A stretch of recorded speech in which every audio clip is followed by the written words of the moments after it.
নমস্কাৰ বন্ধুসকল, আজিৰ এই ভিডিঅ'টোত আমি আলোচনা কৰিম আকৌ 10টা কুৱেশ্যনছ। তো তাৰে প্ৰথম কুৱেশ্যনছটো হ'ল অসমৰ ৰাজ্যিক বৃক্ষ কি? তো অসমৰ ৰাজ্যিক বৃক্ষটো হ'ল হুলুং গছ। এইটো আপুনি জানে। অপশ্যন নম্বৰ 1টো হ'ল ইয়াৰ শুদ্ধ উত্তৰ। তাৰ পাছৰ প্ৰশ্নটো হ'ল অসমৰ কোন ঠাইত পুৱামক্কা আৰু হয়গ্ৰীৱ মাধৱ মন্দিৰ অৱস্থিত? এইটো আপোনালোকে জানে। হাজো, অসমৰ হাজোত পুৱামক্কা আৰু হয়গ্ৰীৱ দুয়োটাও আছে, আৰু হাজো আছে আপোনাৰ কামৰূপ ডিষ্ট্ৰিক্টত। এইটো আপোনালোকে জানে। তাৰ পাছৰ প্ৰশ্নটো হ'ল যোৰহাটত অৱস্থিত চাহ গৱেষণা কেন্দ্ৰটোৰ নাম কি? যোৰহাটত অৱস্থিত চাহ গৱেষণা কেন্দ্ৰটোৰ নাম হ'ল টুকলাই। অপশ্যন নম্বৰ বিটো হ'ল ইয়াৰ শুদ্ধ উত্তৰ। টুকলাই হৈছে যোৰহাটত অৱস্থিত চাহ গৱেষণা কেন্দ্ৰৰ নাম। তাৰ পাছৰ প্ৰশ্নটো হ'ল প্ৰথম অসমীয়া কথাছবি হ'ল জয়মতী। 10 মাৰ্চ 1935ত ৰিলিজ কৰা হৈছিলে। তো ইয়াৰ শুদ্ধ উত্তৰটো হ'ল জয়মতী। তো প্ৰথম অসমীয়া কথাছবি হ'ল জয়মতী। ইয়াৰ পাছৰ প্ৰশ্নটো হ'ল নিম্নলিখিত নদীসমূহৰ কোনখন নদী বৰাক উপত্যকাত অৱস্থিত? তো বৰাক উপত্যকাত অৱস্থিত নদীখনৰ নাম হ'ল কুশিয়াৰা। অপশ্যন নম্বৰ বিটো হ'ল ইয়াৰ শুদ্ধ উত্তৰ। কুশিয়াৰা হৈছে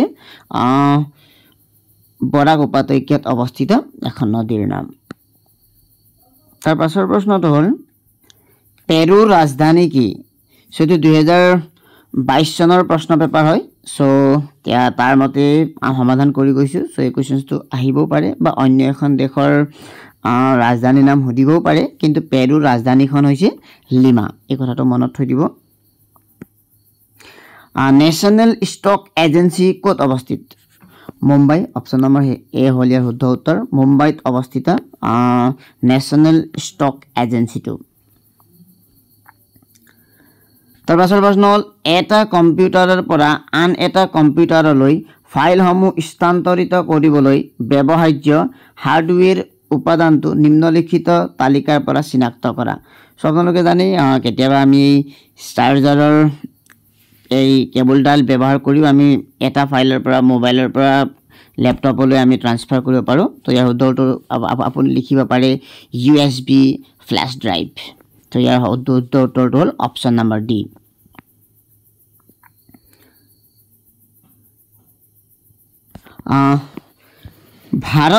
উত্তৰ ভাৰতৰ হিন্দু গাঙ্গেয় সমতল ভূমিক দক্ষিণ ভাৰত স্থিত দাক্ষিণাত্য মালভূমিৰ পৰা পৃথক কৰা পৰ্বতমালাটোৰ নাম কি? ইয়াৰ শুদ্ধ উত্তৰটো হ'ল সাতপুৰা আৰু বিন্ধ্য পৰ্বতমালা। আৰু একেবাৰে শেষৰ প্ৰশ্নটো হ'ল আপোনাৰ অলিম্পিকৰ পতাকাত তলৰ কোনটো ৰং অনুপস্থিত? তো অলিম্পিকৰ পতাকাত 5টা ৰং থাকে। আপোনালোকে জানে 5টা ৰং কেইটা হ'ল ব্লু, য়েল্লো, ব্লেক, গ্ৰীণ আৰু red. Blue, yellow, black, green আৰু ৰেড। তো ৰেড আছে, গ্ৰীণ আছে, য়েল্লো আছে। এই অপশ্যন নম্বৰ চি বেঙুনীয়া, পাৰ্পলটো নাথাকে। তো ইয়াৰ শুদ্ধ উত্তৰটো হ'ল অপশ্যন নম্বৰ চি বেঙুনীয়া। তো ইমানেই আছিল আজিৰ প্ৰশ্ন। ভাল লাগিলে শ্বেয়াৰ কৰিবলৈ নাপাহৰিব।